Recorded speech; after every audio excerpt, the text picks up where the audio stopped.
I am a scholar. I am a FemC, meaning that I'm an MC that works very hard to talk about women's rights and to talk about women in hip-hop. They call me Callin Champlain. My alter ego is Fifth Element.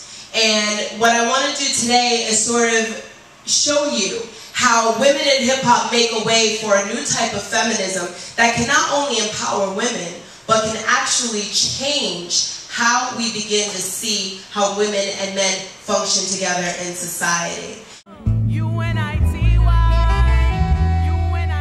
In true hip-hop fashion, I'm going to engage you through our original means of call response. So every once in a while I'm going to check in with you, just to keep you alive a little bit. So when I say word, I'm going to need y'all to say word, right? So I say word, you go word, okay? So say word. Word. Okay, we gonna get there, we gonna get there. Love a black man from Infinity to Infinity. Who you calling a bitch?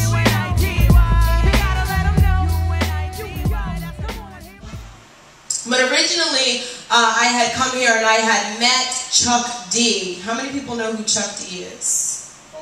Alright. Absolutely. Chuck D is the forefront of Public Enemy. He is an activist. He's an amazing, amazing human being. And when he came during the Honors Colloquium 2006. It was when I first returned to college. And I had the opportunity to meet him and talk to him. And one thing that he said to me was, Callin, keep in mind the she movement.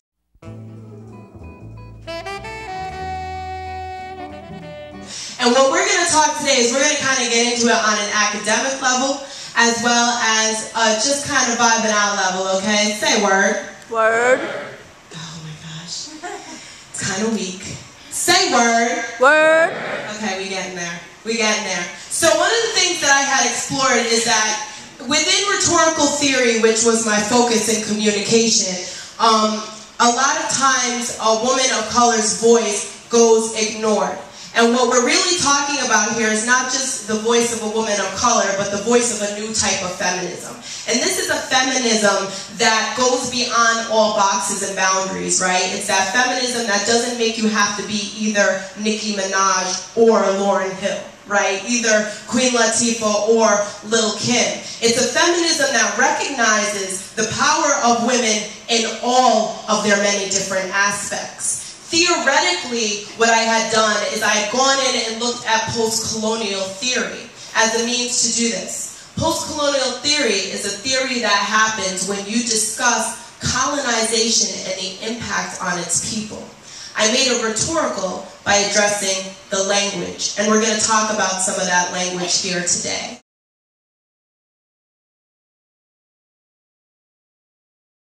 The reason why feminists have to interject into anything is that because we live in a male-dominated structure. And a lot of times what happens is that even with theories, the translation kind of gets diluted and women get forgotten even within that translation. And sometimes we just have to be able to go in and find new means of being able to explore new aspects. So the goal of feminism a lot of time is to play the gatekeeper. It was Fraser, a woman who took Habermas's public sphere, and basically said, you know, I hear you about the fact that they had to go and at some point everyone in the town would meet and they would bracket their differences, meaning, right, that we all put our differences in a box and we pretend that we're all the same when we go somewhere, right? How many times does that still happen today? Say word. It happens a lot. But what Fraser said was the power and sort of from her feminist standpoint, the power is actually to unbracket these differences, to talk about these differences, to explore these differences, and know that we are different and accept those differences. And that's what we want to talk about here today. Women in hip-hop have had to come across amazing fights to be able to grab the mic, so to speak. And in order to understand that, when we throw bows and we bring wreck, it's to say that we have a right to be here just as much as you, right? Hip-hop is morphic. It's morphic. It takes on whatever culture and society that it belongs to at the time. So when we look at hip-hop and we look at its traits and its characteristics, oh, you can blame Lil Wayne, sure, right? You can get mad at some of the great amounts of capitalism that's being exploited in hip-hop. But really, hip-hop is nothing but a reflection of what's going on in the society that it's a part of at the time. So what we look at with hip-hop is we look at a reflection of where America is right now. So in order to understand that, we also understand that because of that, there's a big patriarchy that happens.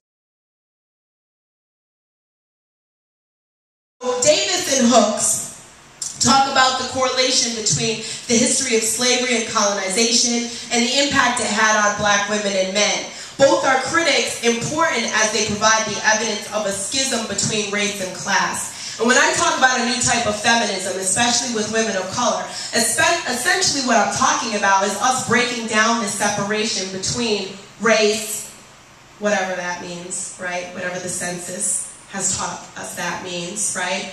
Gender and class, socioeconomic status. We're often at the crux of these intersections. And so therefore, women in spoken word and hip hop become the prime point for a conversation to begin to take place. Through this conversation, a third space is created.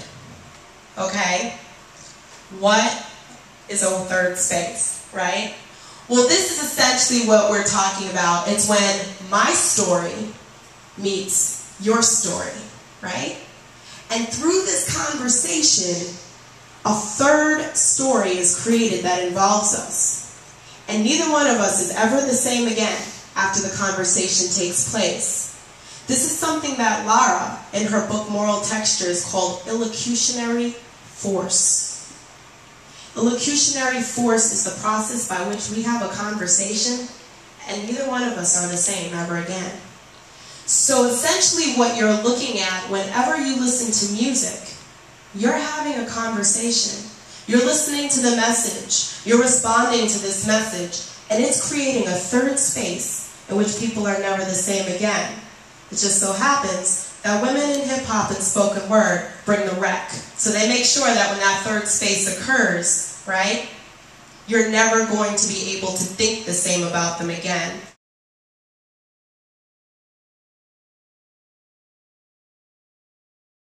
What happens is that when you put women in these categories, you separate them, you box them, and through that process you deny them the ability to fully be who they are. Whether you're a woman of color, whether you're a white male, whether you're Latino, it doesn't matter. People are constantly trying to put you in a box. Say word. Word. That's the reality of it. Women in hip-hop and spoken word challenge you. They say, well, what box did people put you in? And how can we take you outside of that box? Final thoughts. When women are given the atmosphere to fully express themselves and celebrate rather than stifle their differences, true change can occur. Women in hip-hop allows for the use of illocutionary force, or the reconstruction of our reality that leaves us both different when the conversation is over. Because while no one is excluded, there is also not the melting pot idea where everyone is forced to bracket their difference. The texts I've explored all engage in unbracketing, rely on this technique as a means to change perspective of themselves and society. Women in spoken word and hip-hop force us to rethink what it means to be a woman and a human being and a man. Finding gray areas and existing within these areas comfortably. Allowing us to see contradiction as a human condition and not as a deficit, but a strength. And allowing us to embrace ourselves in wholeness and bring forth our fullest and greatest potential.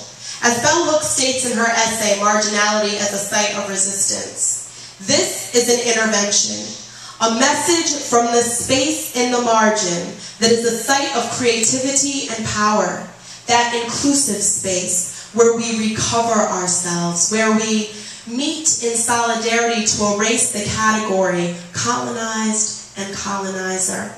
Marginality is the space, the site of resistance. Enter that space. Let us meet there enter that space. We greet you as liberators. To this end, it is this process that I consider a post-colonial feminist critique of the art form, and why this aesthetic stands as the best place to not only explore and validate new models within academia, right? They're going to have to step up their game, but also places women in spoken word and hip-hop where they belong, at the forefront of a transnational feminist movement. My name is Callin, also known as Fifth Element, and I think that wraps it up. Thank you so much for your adherence. Feel free to ask me any questions, come up, talk to me. It's all good, let's get it in.